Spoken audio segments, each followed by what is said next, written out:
Just a quick follow-up on that one. Commissioner Malema? We have not been doing that since we started. So. No, Judge, I have a problem because in answering that question, you are the one who just brought the issue of public opinions, that not that I'm influenced by it, but the issue is there, and I was trying to demonstrate that I don't take that into consideration, as if you are expected to take that into consideration.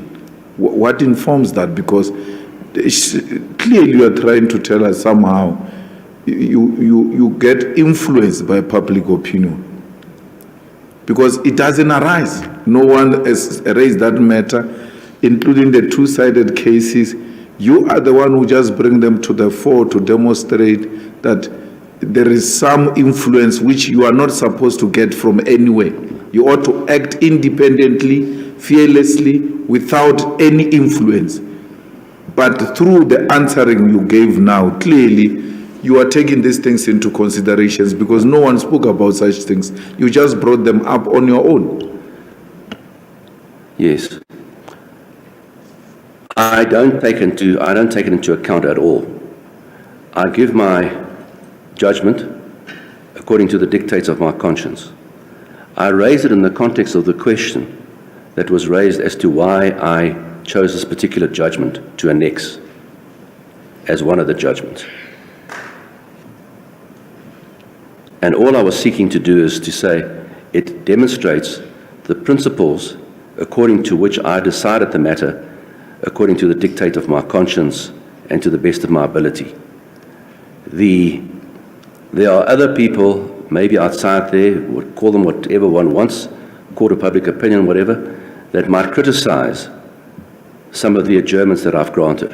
And all I was saying is I annex this judgment because it demonstrates, hopefully as part of an educational function to outsiders, what the issues were that I took into account. I agree with you, Judge. That is the type of the answer we expect from a judge. And don't take it further to the public opinion, because you said, I'm raising this matter because I decided it on the basis of the best of my conscience, and I looked at the facts and I decided. Then you go further to say, despite the fact that there were public opinions and all of that, I still acted. So now you are inviting the public opinion, which we never invited here. Yes. No, okay. As I say, I was simply trying to demonstrate why I was annexing this particular judgment.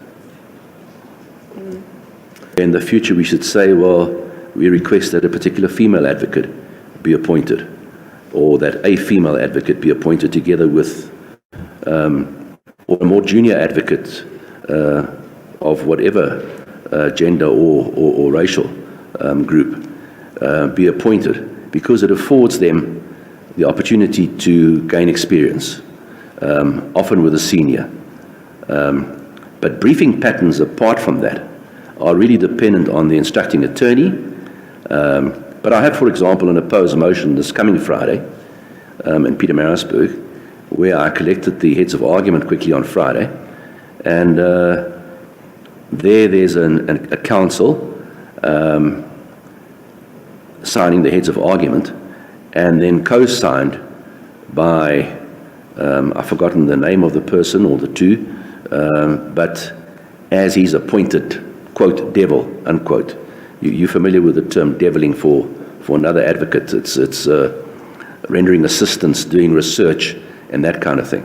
So I'm quite looking forward next Friday to seeing, it's a senior counsel, and with him this devil that he has appointed. I assume it's on a non-numerative basis, but that's the kind of thing that I think can be encouraged. No, thank you. I think I'm covered. DCJ, quick follow-up, please. All right. I know the person who asked the question said he's covered, but that was not the question. The answer was not to the question asked. The question was, did you brief, when you were still a senior counsel, female lawyers, advocates, other senior advocates or juniors? Did you brief black advocates, seniors and juniors at that time. And in trying to answer that, you said there was a different ball game at that time when we were still practicing. I want to understand that what was the different ball game in 2006 after 1994. So you may want to take us into confidence as to what are you talking about Yes. a different ball game. Yes. We're not asking about judges choosing representatives. That one we know. But we want to know historically, when you were still practicing, what was your attitude on black advocates, juniors, and female advocates? Yes. The question that moved on to what judges could do, and I was dealing with that perhaps because it arose last and it was fresher in my mind.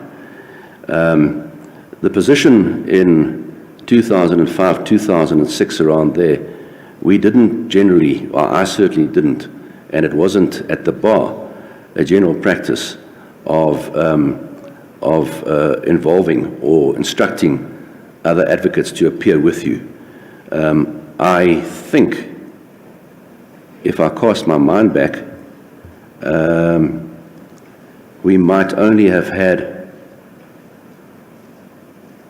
one or two, at most, female advocates at the bar where I practiced in 2006 or thereabouts. The question of deviling and getting the consent of the instructing attorney that instructs you to involve another person, a black advocate, who, for example, in your case that you've referred to, or in your example, wasn't generally followed at that time. My contribution in that regard consisted mainly, as I said earlier on, in having a number of black pupils, offering the lectures for them to pass for all the pupils to prepare for their bar examinations and to assist them in that regard, and also always, once they start practicing, to have an open door policy of inviting them to approach me and to spend time with them to answer any questions they might have or problems that they might be experiencing. Have you finished with him, Commissioner Malema? Okay.